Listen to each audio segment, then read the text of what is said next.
Hello, ladies and gentlemen, and welcome to the inaugural Samurai Summary. I'm your host, Adam Diath, and joining me today as co-host is Mr. Kai Hickinson. Say hi, Kai.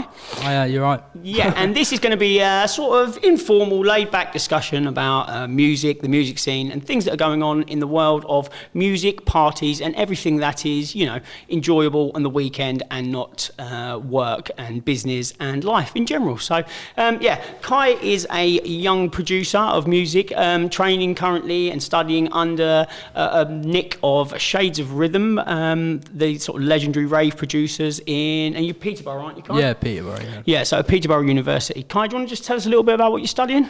So I'm studying music technology, the basics. I'm doing it really for the option of a university. But yeah, no, I'm excited. I'm excited to take my music career a bit further, a step further. I'm also looking to kind of broaden my following, my support. Excellent. And I'm loving every second of what I'm doing. Yeah, which is the best thing about it. Of course, mate. If you can do something you enjoy, which is obviously music, and turn it into what you do for either a living or for your education, then that ultimately is the goal, isn't it? Massively, so you've got your own label already, haven't you? Yeah. At 18, Kai. Did we say that? Kai's 18 years of old, so 18 years of age. Yeah. I've got my own label, Platform 22. It was really created to release other people's music, right. But I am releasing an EP soon on Platform 22. That's a split EP with my friend Xono from London. How'd you spell that, please, mate? Xono. Xono, yeah, lovely. So Xono, me and him, obviously we've got similar passions in music, similar visions. And we wanted to kind of take it a step further with the label as well. Of course, yeah. So, and what sort of music do you play for anyone that doesn't know? Obviously, we'll put links and descriptions in the into the description. We'll give you all the links that you need to find all the music that we talk about on the cast. So, but yeah, if you wouldn't mind, what sort of genre would you put that in? So I tend to play techno. That's for the gritty rave, as people would say. It's more for kind of a bit more open-minded, maybe. I don't know. People that want to experience rather than think about. Exactly. What they're doing. Would you still consider it music to dance to, or is it? Of course, yeah. Honestly, some of the grooviest stuff is. I mean, techno is kind of a melting pot of different kind of genres. So. Maybe there's this new movement that me and a few others are on at the moment. It's tribal techno. Tribal techno, and it's very groovy. And it's got the percussion elements of maybe like if you were to watch a movie, maybe, and you'd see African tribes with the sambas, stuff like that. The tribal sound is really, really big at the moment. Cool, I met a guy, Deli Sosimi, who is part of the Afrobeat Orchestra. Deli Sosimi, it's Delesosimi, and he's got an Afrobeat Orchestra, and a lot of the sounds that he's putting out there now, very, very tribal, but also very funky, almost with sort of James Brown overtones. I'll put some on shortly. And he's doing that whole tribal sound, and I think tribal is infiltrating the disco scene massively, as also the techno scene, and ultimately I can see why, because at the end of the day, tribal music was the first music, it was the first music, and massively. So it seems only normal that everything will come back around to that and have those tribal influences. I think by this happening, I think in a way it's going to kind of bring genres together. Yeah. I think this tribal sound at the moment is very promising, I think. Yeah, it's almost like a river that runs through all of the different genres. Massively. I mean, I don't like genres anyway, to be fair. There's good music and there's bad music, and if somebody's making it and is calling it music, to me, then it can't be bad music. Well, mate, it's their music, and it's not like it's not like wallpaper where you can say, oh, I don't like that wallpaper. For me, music is in your heart, and nobody should be able to say. So I don't like genres, but massively. I think it's sometimes you do have to use them almost to show how they don't exist. Do you know what I mean? And the tribal influence is doing that. So you've got tribal disco, you've got tribal techno,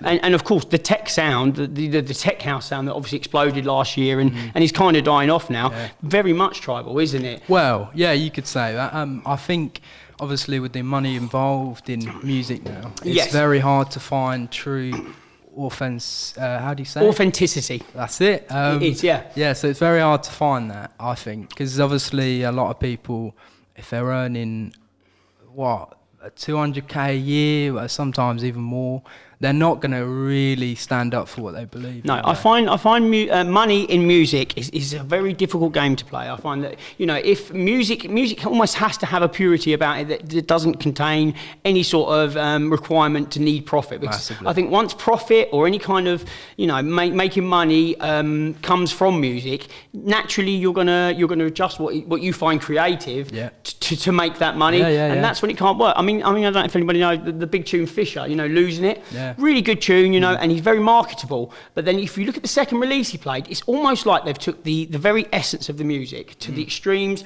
and found the exact parts that make people feel good, and then they've sort of marketed it and made it so that almost you can't enjoy that sound anymore because they found the epitome of it, because they've made it into almost a money-making machine. Do you know what I mean? And you get it a lot even in sort of chart music where someone will have what would be a one-hit wonder, because they don't want them to have a one-hit wonder. No. They'll make them a second tune, which is almost exactly that, but has been engineered by maybe 10, 15, 20 people sat in there and saying, like, this is what will sell. Yeah. And I think the second that you're trying to make money from music, I mean, obviously you need money to create and to innovate and to invest in things. Yeah. So there has got to be a business money. Side. There has got to be money in it. Massively. But for me, for the main aim to be money, that's not music to me. Well, yeah, and I think that's, mate, you banged it on the head, mate, because with obviously Platform 22, my label, it was to combat that. Right. Really in the back of my mind, I was saying, mate, if I had a label,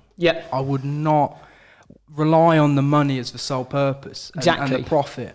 I want to be releasing good music, and that's all I care about. Yes, and you did something. I remember now you've said it, and I hadn't even thought of it. You did something to sort of almost epitomise that, didn't you? Yeah. What did you do? I released under just my solo Bandcamp. I felt, obviously with labels and that, there's a process. There's a process for getting your stuff signed. Obviously, they want to listen to your music, but then they also want to maybe see if it kind of stands out to other releases. Yeah. So obviously they've got a sound that they're sticking to, which will appeal to other people. But really, I feel, I mean, it's all on kind of the personality of that kind of label owner. Yeah. I want to kind of just release. Didn't you start releasing music for free, basically? Of course. So there was a minimum. Most people, they put a fee on it, 99p. Almost. I mean, it's not a lot of money, but basically you came and said we're not going to charge for music. I mean, for the label, I'm putting everything up for free. I feel that's a necessity because I'm promoting kind of the artist, and I'm promoting kind of what they stand for as well as what I stand for. Yeah. And I'm not.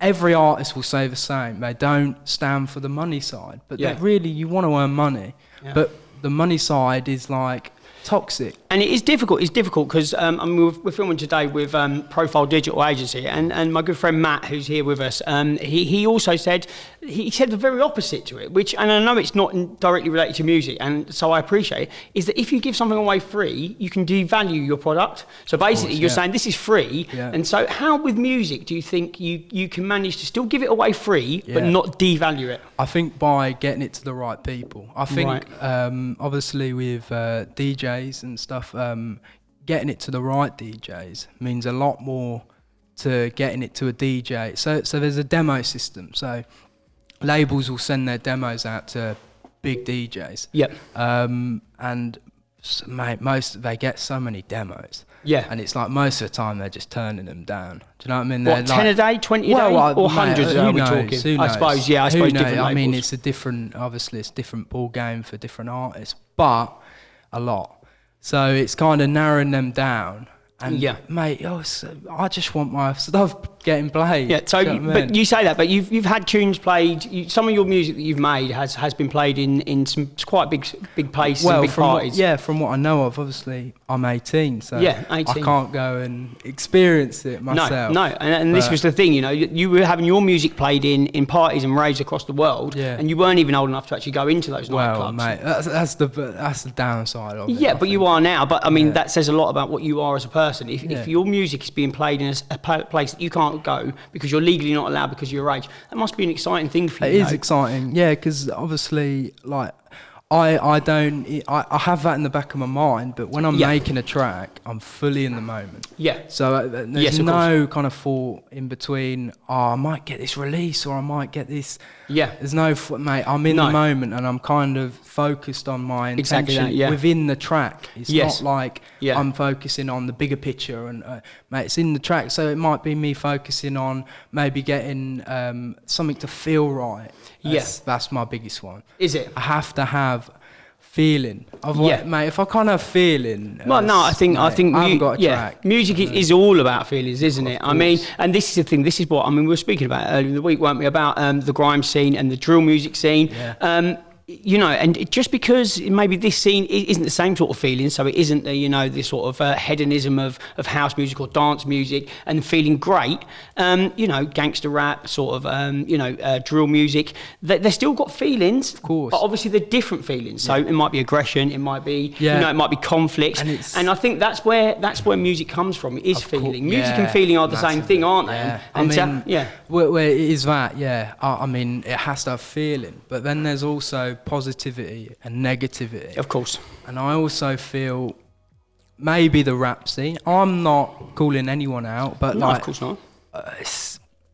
Is it positive? Is it really positive? I think, you know, you can look at it anyway. I mean, it's easy to sit and to be neg and to neg on a certain scene or a certain way that somebody else is making music and saying that they're doing it wrong. I think ultimately it's nobody's business what somebody is doing or what reasons they're doing music for, as long as it is for the right reasons and it's not for money, as I say. I agree with that. In that rap scene, the kind of the ultimate end of it is to make a lot of money, and you know, rappers will rap about having lots of money before they've even got it, and they'll put it on display.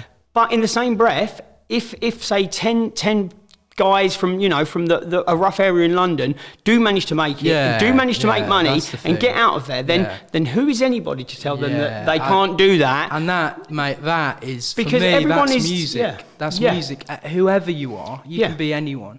You can take it to where you want to take it. Yeah. And I feel I will give anyone the respect. Do you know what I mean? I mean, if they've pulled them... I think you can feel it. You can feel it through music. I mean, and that's why I suppose it never has become that. And that's why music will be around forever, because it's classless.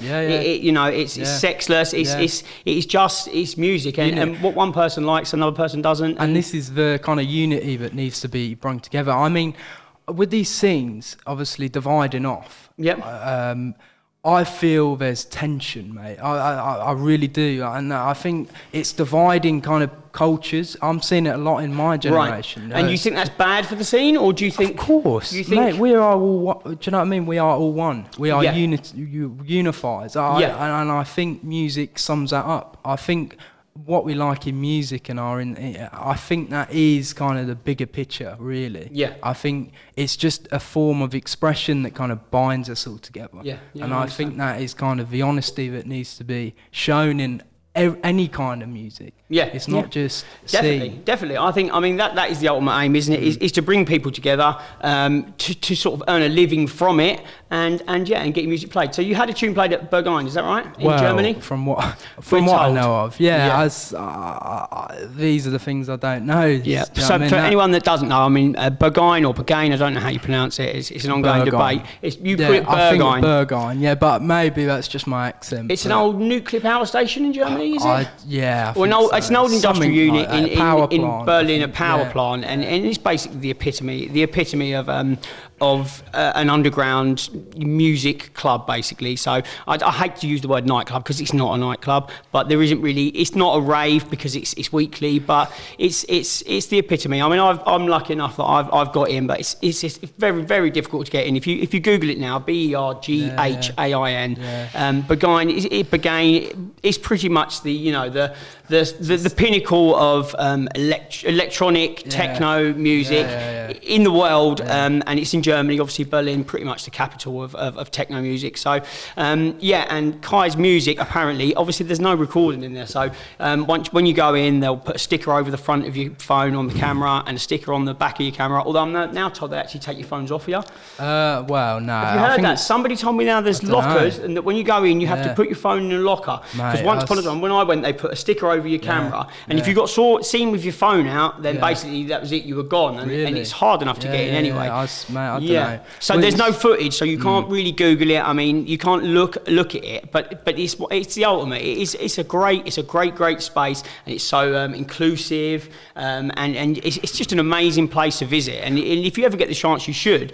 And Kai was basically told that one of his tunes that he made has been played in Berghain. Was it one of the first tracks of somebody? Well, mate, I don't know, but this is kind of that is the scene, isn't it? Do you know what I mean? I mean, it's a massive community, and I find this is why I'm kind of doing techno, mate, because there is a big community. Artists really come together. There's a lot of great fucking people, mate. Some producers are just top. Who was the guy? DVS1, wasn't it? DVS1. He supports my stuff. He supports his stuff. So DVS1, if you do a bit of research or do a Google on DVS1, DVS1 is pretty much a stalwart of this, this keeping parties pure and keeping them about what they're about, and is really keen on hiding the DJs away is one of his big things. So you don't see the DJs, taking the DJ away from being the main focus of everything. I'm telling you, this guy is. It's DVS1. He is. I can't even put it into words. Like he's on a different level. You have to try. It's a podcast. He's on a different level. I mean, I've always looked up to him, and I've always obviously listened to his music. You won't find much mixes. What's your favourite DVS1 track? If you were going to say to somebody, go and listen to DVS1's tracks of music, what would be your favourite track? Something that sums him up almost. I know that's difficult because artists, they change, but just give me one. Give the people one. It's really hard to say because I have this weird thing where I don't listen to a lot of techno. Do you not? So you make techno, but you don't listen to it? No, I listen to techno, obviously. I don't mean that, but I'm the same. One to explain. I mix a certain sound, but I wouldn't listen to that sound, day to day. Yeah, but it's a hard one to explain. So I follow a sound. Right. That could be deep house, or it could be techno, or it could be whatever. Yeah. But I follow this kind of what I feel, and that's kind of as honest as I can be. I mean, I will only ever play stuff if I like it. That's as honest as I can. Of course, I mean, I can't understand how anyone would not. You know what I mean? I mean, sticking to a genre, I feel, great. I mean, stick to a genre, but really, I think you're missing out on a lot. Because I listen to some deep house, like Terrence Dixon or something, or someone like that, deep house, or Theo Parrish. Mate, it's soul. And that's what I'm looking for. Groove, soul and jazz. I was at We Out Here festival earlier this year, Giles Peterson's festival, and obviously it was billed as a jazz festival, So a lot of people were like, I'm not really into jazz. I'm not really into jazz. But the thing is, for me, jazz is about jazz isn't even music and jazz is almost should be to me the same word because it's just jazz. It's just free and it just intertwines and it just mixes and that's what they were doing in jazz clubs. People were just turning up and they were playing. I feel, mate, jazz is just because it's so simple but it's emotion into the tiny little things. Yes. So you'll see that, mate. What's his name? Robert Glasper. Have you seen his GLASPER? Well, one of his experiments. They're on YouTube. Yeah. You see how they play, and they've closed their eyes, and they're just feeling it.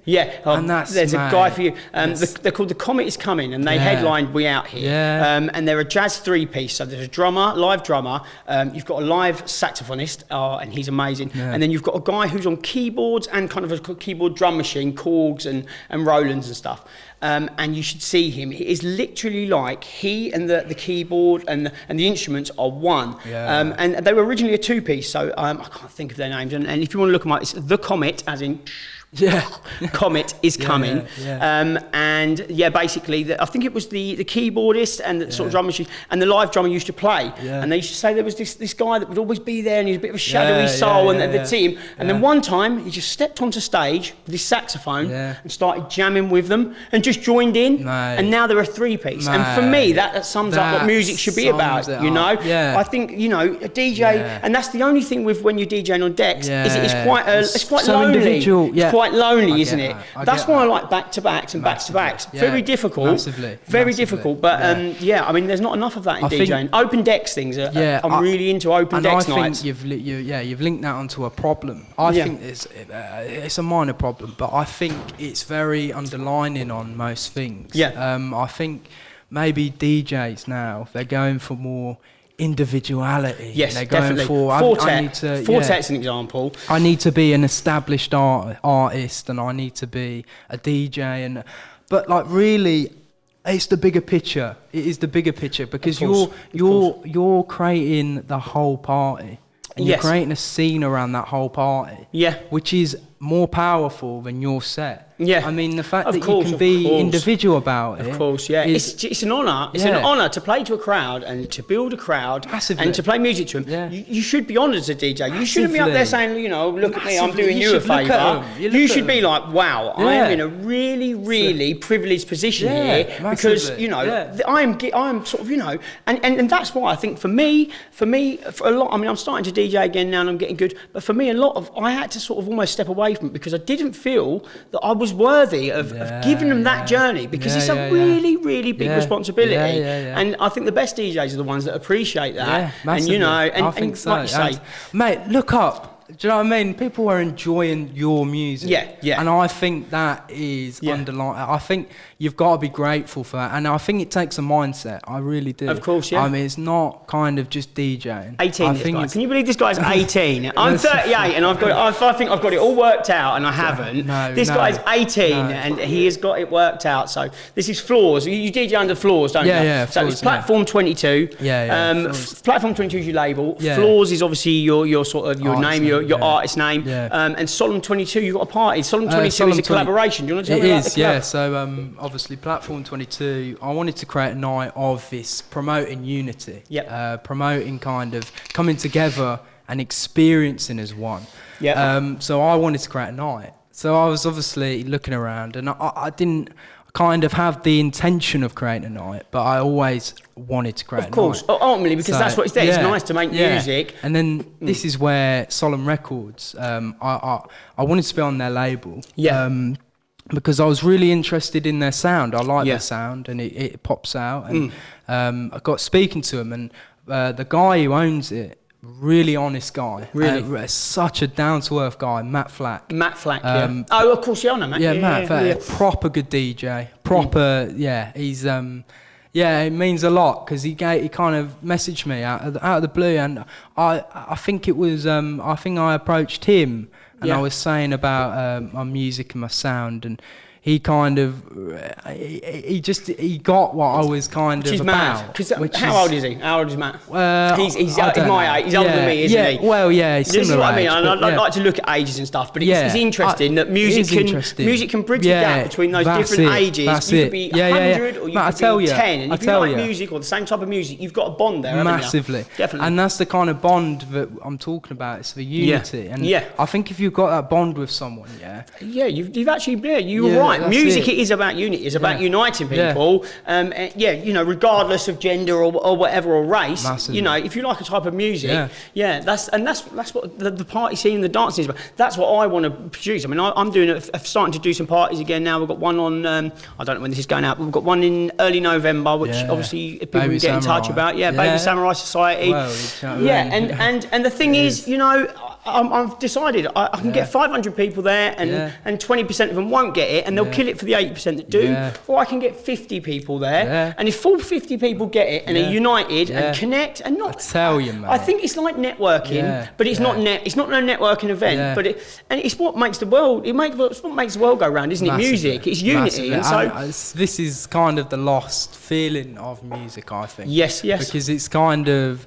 it's took away from kind of the unity. We have to be kind of divided by music. This is why I'm going on to the grime scene. I didn't want to mention it. No, it's fine. Bring it on because it's I've got experience in grime. So people feel it. Yeah, obviously. Yeah, grime music. We were talking earlier in the week, just so you know, about grime music. Obviously, Kai's got a lot of friends that are into the grime scene, and you know my history. Obviously, I was a grime MC. I've got a video on YouTube.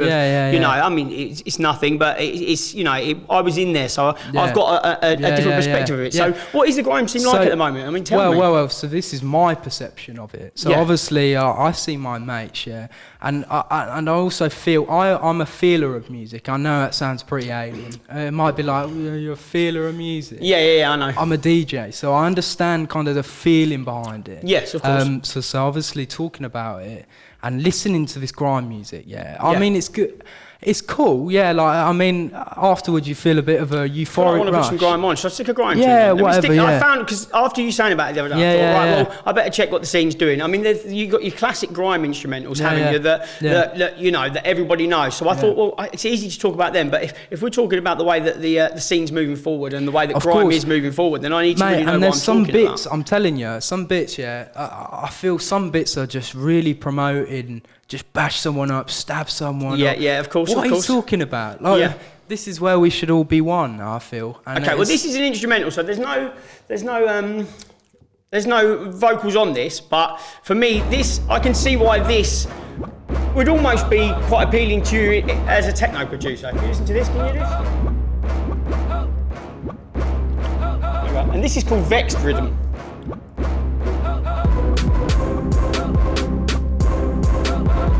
That's nice, But, you know, you could be in a party, happy and lively to that, couldn't you? I understand that, But what you've got to remember is, as soon as you put a vocal, it's like, trust, I'll lick a man down, I'll lick a man down, take a man jewel off any man crown, cut a man down, I'll cut a man down.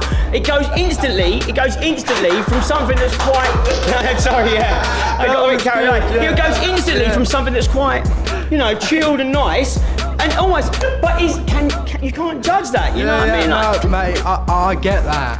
Feeling, again, it comes back to feeling, you know, and for me, this tune, and I'm not talking about myself, but this tune for me without an MC, it's nice, but I'm always waiting for that MC to come in with like, shut up, I'll bash your head up and quick up and up, you know what I mean?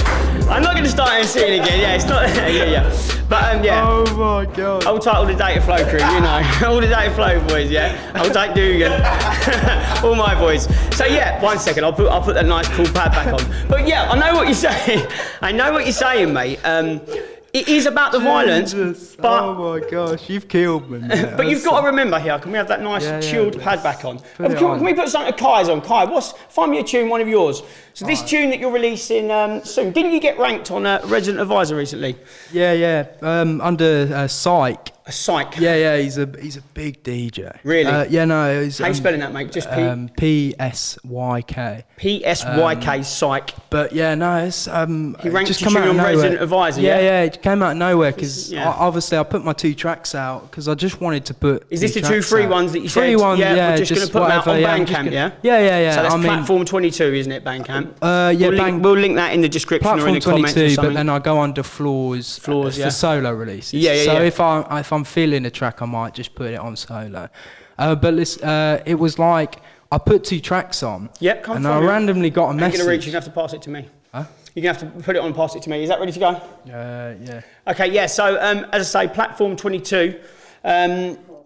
This is Kai's new, so this is, I don't know if you can see that, you probably can't, Flaws, and this is called Slim X, Yeah. I like that name. He's always good with a name, Kai. You're very, like me, very creative. Flaws, I said that, Flaws is really good as well. Yeah. Someone at 18 that can not only see their flaws and, you know, but is bold enough to call themselves Flaws, as if to say, you know, I'm not perfect, I have flaws. For me, I think it's a great name. I really respect it. Right, here we go. This is Kai's. This is Slim X, Platform 22.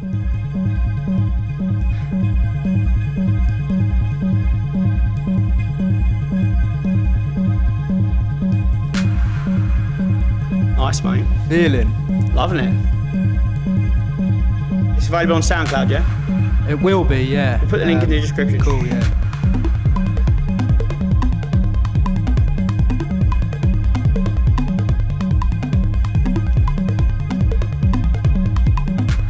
Like that. playing around. Exciting, yeah. Yeah, exciting, very exciting. Even the tempo is exciting, you know. Yeah.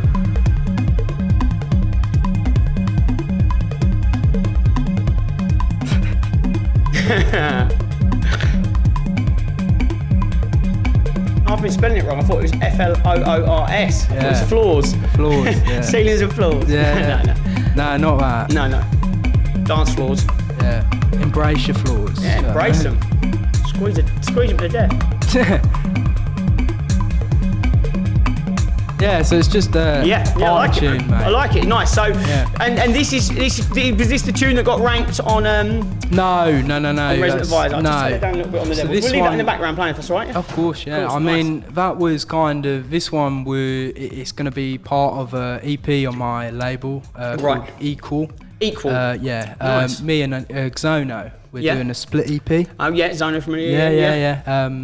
And when's that dropping? We're not sure yet. Not sure. Not sure, yeah. But I mean, it should be really soon. What I like doing, low key, Yeah. not giving a release date. That's And good. dropping So it. people have when to I want to almost do it, find it. I Yeah, will yeah. drop it. Do you know what I mean? And I think that's the feeling. Soft marketing. behind it. Obviously, I know Kai's dad, and he's a Yeah. big fan of soft marketing, Yeah. which is just almost like going, look, go and find it. It's out there. You know, Boom. I'm not doing the market. It's almost like self-marketing for other people. You know, you promote. I look at it as like, do you know what I mean? Out there. Yeah. If someone finds it, then they find If it. they want it, and if they don't, they don't. Yeah. And then before you know it, you'll probably be getting played in Berghain. It's happened to me a few times this year. I've been at big raves, and my friends' songs have come on, and it's weird how the universe works, mate. Definitely. Definitely. So, yeah. Right. We're getting to the end of the show. We've got about 5 minutes left, so I suppose we should really do some sort of give you some information about where we hope this is going to go. So, if any of you are out there, DJs, producers, or just music lovers, and want to get involved in any way by coming on, maybe sitting with us and having a discussion or promoting your latest track or talking about your event, then just get in touch in the comments or via DM and we'll get you involved. If there's anything you'd want to see that we haven't done, we've got lots of things lined up. I've got some good ideas for the next one, which is hopefully we're going to have maybe some sort of crate digging, going through some vinyl, looking to get some decks and stuff set up on here possibly. Obviously it's the first one, so it's a little test, but I think it's the motto is we're giving music the voice. Yes. I mean, it's not just a feeling, it's the voice. Exactly that, mate. I tell you, it's easy to go out and just say music. Well, the track is the thing, and yeah, I agree. Music is the thing, but sometimes it's nice to talk about what's the facts. I call it the facts behind the wax. Obviously, the vinyl. And I was going to do a little section on this, the facts behind the wax. So we pick a tune each week on vinyl and maybe give a little backstory of it. So next time you come on, would you mind bringing in a bit of vinyl, maybe something and a little story behind it, a little anecdote? Yeah. So that's the thing. Obviously, we've got the parties going on 2nd of November. If you're interested, give me a DM. It is a sort of friends and family to kind of launch this and launch the thing. So, but obviously, if you're watching this, you're probably welcome. Thank you. And then the big one is December the 7th, when we relaunch. We've got the brand new system that's coming from Top Cat Sound System. So if you go and give them a follow as well, I'll put the link to them in the description. Hello, Mr. Shearer. This is an old school illegal rave rig. I mean, that's proper. Listen, it's unbelievable. Mate, I'm just excited about hearing you talk about, and I mean, sound, mate. It's all in the sound. It's different levels. It's exciting. Yeah. So, and we're also going to do some sort of club reviews. So if you've got an event going on and you want to be featured, give us a shout. Any DJs, we'll do phone-ins. If you're a DJ and you want to phone in and talk about your latest track, we're all up for it. So this is the first one. It's been a little bit. It's a journey. It's a journey, exactly that, isn't it? Yeah, you know that I mean. That's exactly it. But yeah, very, very exciting times. Just definitely. I mean, it's been brilliant to sit down with you today, Kai, and just banter. I feel like we could have talked for the next 6 hours. Mate, I could talk for the fucking. Unfortunately, at times I've got someone over there giving it. Do you know what I mean? Kill it out. You're done. You bang your credit card. It got declined. It's not even declined. Your debit card's declined. No, but seriously, thanks for tuning in. If you're watching this, thanks for tuning in. We really do appreciate it. Yeah. So Flaws, Platform 22, all the links and that are in the description. Baby Samurai Society on Instagram. That's at Baby Samurai Society. You can't go wrong, can you? Obviously, it's the the end of the year. 2020 is going to be a big one. There's sort of like, what, 2 months left of this decade, isn't there? So I feel like 2020, you know, it's 2020 vision. It's going to be, I think it's going to be a big year. So hopefully give us a like, give us a share. You know, if you're interested or you want to say something, do you know what? Take the mic. I don't care. We'll be quite happy as long as you just watch us and you know, and let us know that someone's listening out there. It's all good. Massive shout out to the Profile Digital agency that have put this all on today. Baby Samurai Society. Anything you need, anything you ever need, we're here to help. You know that. Nice one. Thank you very much, guys. See you soon. Yeah. See you later. Cheers, guys. Thank you. It's a wrap.